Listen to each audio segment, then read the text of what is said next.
Everyone, I am Narmada. మనం last వీడియోలో respiration topic అనేది కంప్లీట్ చేసాం కదా. ఈ వీడియోలో మనం రెస్పిరేషన్లో ఉన్న కొన్ని క్వశ్చన్స్ అనేవి చూద్దాము. ఇందులో ఫస్ట్ మనం 1 మార్క్ క్వశ్చన్స్ అనేవి చూసినట్లయితే మనకు 1 మార్క్ క్వశ్చన్లో first, what is the primary energy currency of the cell?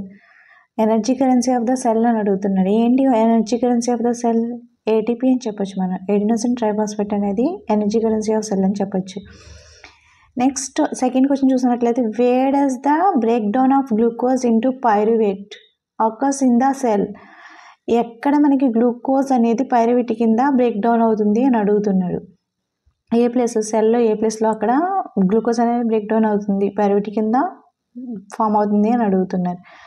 ఎక్కడ అని చూస్తే అది సైటోప్లాజంలో జరుగుతుంది. మీరు ఒకసారి రెస్పిరేషన్ టాపిక్ మొత్తం ఒకసారి వీడియో చూసినట్లయితే మీకు క్వశ్చన్స్కి ఆన్సర్స్ అనేవి ఉంటాయన్నమాట. నెక్స్ట్ థర్డ్ క్వశ్చన్ చూసినట్లయితే, in which part of the lungs does the exchange of gases take place? ఇక్కడ ఏమంటున్నాడు, లంగ్స్లో మనకి గ్యాసెస్ ఎక్స్చేంజ్ అనేది ఏ ప్లేస్లో, ఏ పార్ట్లో జరుగుతుంది అని అడుగుతున్నాడు. ఆల్వియోలో జరుగుతుంది అనమాట. నెక్స్ట్ ఫోర్త్ క్వశ్చన్ చూసినట్లయితే, which organisms perform anaerobic respiration and produce ethanol and carbon dioxide as end products? ఇక్కడ ఏమంటున్నాడు, ఎనైరోబిక్ రెస్పిరేషన్లో మనకి ప్రొడ్యూస్ అయిన ఎండ్ ప్రొడక్ట్స్ ఏంటి? ఇథనాల్, కార్బన్ డైఆక్సైడ్ అనేవి మనకి ఇక్కడ ఎండ్ ప్రొడక్ట్స్ అనమాట. అయితే మనకి ఎనైరోబిక్ రెస్పిరేషన్లో మనకి ఇది ఎక్కడ, ఏ ఆర్గానిజమ్స్లో జరుగుతుంది అని అడుగుతున్నాడు. విచ్ ఆర్గానిజమ్స్ అన్నాడు. ఏ ఆర్గానిజమ్స్? ఈస్ట్లో జరుగుతుంది అనమాట. నెక్స్ట్ ఫిఫ్త్ క్వశ్చన్ చూసినట్లయితే, why do the walls of the trachea not collapse when there is less air in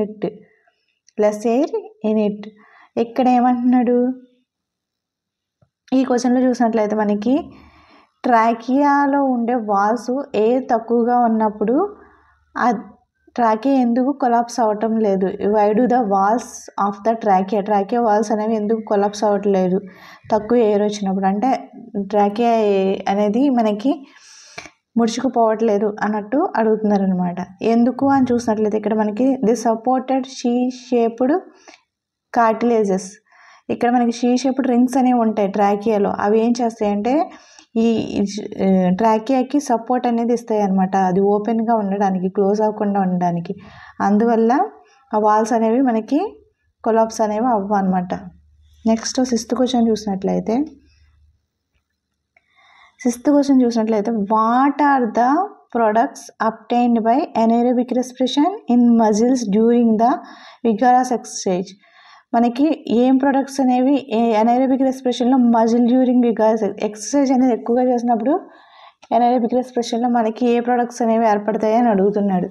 ఏం ప్రొడక్ట్స్ ఏర్పడతాయి? లాక్టిక్ యాసిడ్ అనేది ఫామ్ అవుతుంది, దాంతోపాటు ఎనర్జీ అనేది రిలీజ్ అవుతుంది అనమాట.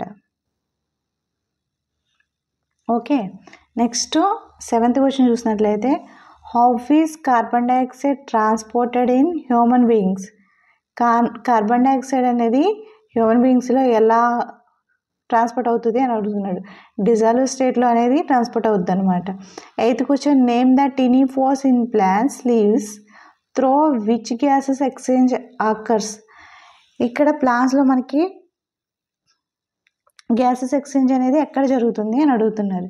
ఎక్కడ జరుగుతుంది గ్యాస్ ఎక్స్చేంజ్ అనేది? మనకి స్టొమాటోలో జరుగుతుంది.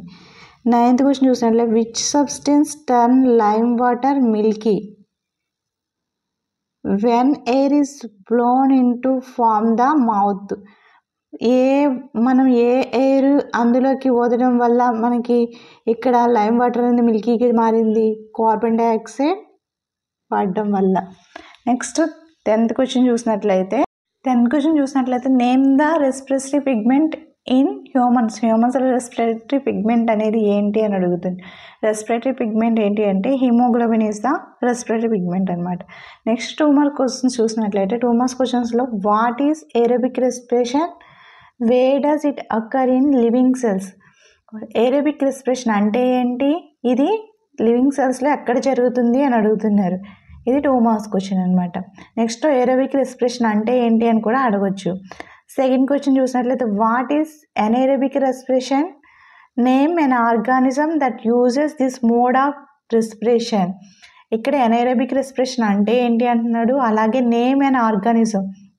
ఈ ఎనైరోబిక్ రెస్పిరేషన్ చేసుకునే ఆర్గానిజం ఏ ఆర్గానిజం అని అడుగుతున్నాడు. మనకి ఈస్ట్లో జరుగుతుంది కాబట్టి అది మనకి ఈస్ట్ అని చెప్పొచ్చు.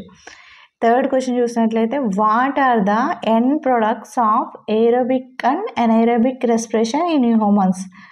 ఇక్కడ చూసినట్లయితే మనకి ఎండ్ ప్రొడక్ట్స్ ఏరోబిక్ రెస్పిరేషన్లో అండ్ ఎనైరోబిక్ రెస్పిరేషన్లో ఈ రెండిట్లో అడుగుతున్నాడు. ఏరోబిక్ రెస్పిరేషన్లో ఎండ్ ప్రొడక్ట్స్ ఏంటి అని అడుగుతున్నాడు, అలాగే ఎనైరోబిక్ రెస్పిరేషన్లో ఎండ్ ప్రొడక్ట్స్ ఏంటి అని అడుగుతున్నాడు. ఇన్ హ్యూమన్స్లో అని అడుగుతున్నారు. మనం నార్మల్గా అడిగితే ఎనైరోబిక్ రెస్పిరేషన్ గురించి ఇది హ్యూమన్స్లో రాయొచ్చు మనం.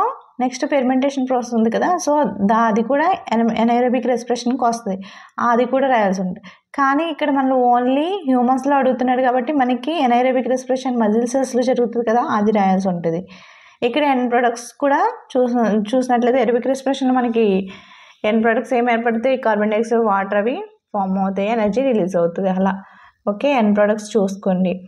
Next fourth question, why do terrestrial organism have an advantage over aquatic organisms in obtaining oxygen for respiration. Next fifth question చూసినట్లయితే difference between aerobic respiration and anaerobic respiration. ఈ ఫోర్ మార్క్స్ క్వశ్చన్స్ చూడండి. Aerobic రెస్పిరేషన్కి anaerobic రెస్పిరేషన్కి difference అని అడుగుతున్నారు. Next sixth question చూసినట్లయితే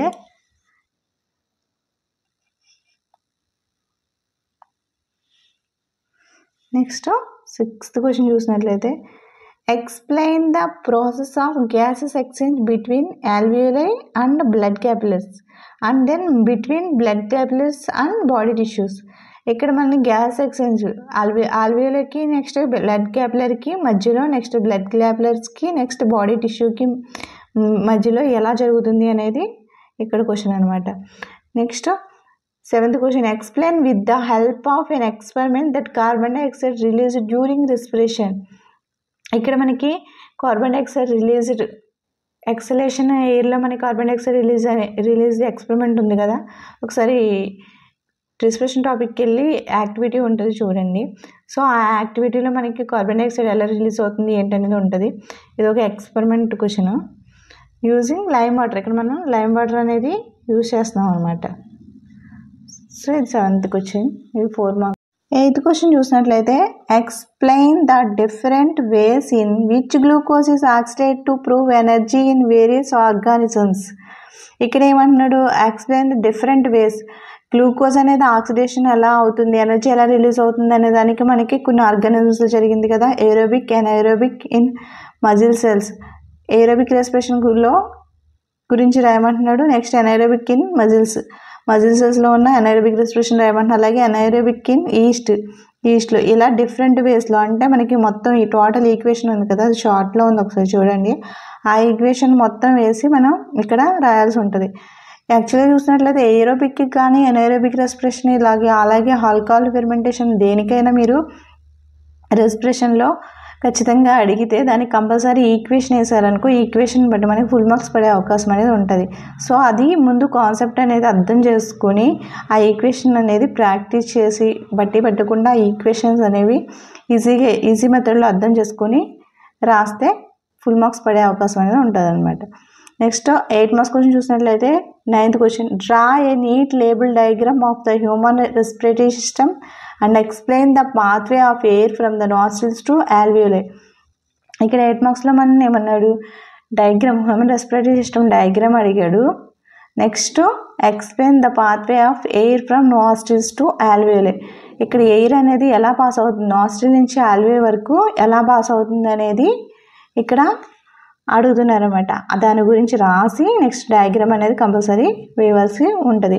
next ఇంకా 8 మార్క్స్లో మనకి ఇందా చెప్పుకున్నాం కదా కార్బన్ డైఆక్సైడ్ ఎక్స్పెరిమెంట్ అని, సో అది కూడా ఒక్కొక్కసారి అడిగే అవకాశం ఉంటుంది. ఆ ఎక్స్పెరిమెంట్ అనేది మీరు రాసేటప్పుడు దానికి కావాల్సిన అసలు ఏమేంటి, మెటీరియల్ రిక్వైర్డ్ ఏంటి, అబ్జర్వేషన్ ఏంటి, కాలిక్యులేషన్ మొత్తం అన్నీ చూసుకొని నీట్గా రాస్తే ఫుల్ మార్క్స్ అనేవి పడతాయి అన్నమాట. Okay, thank you.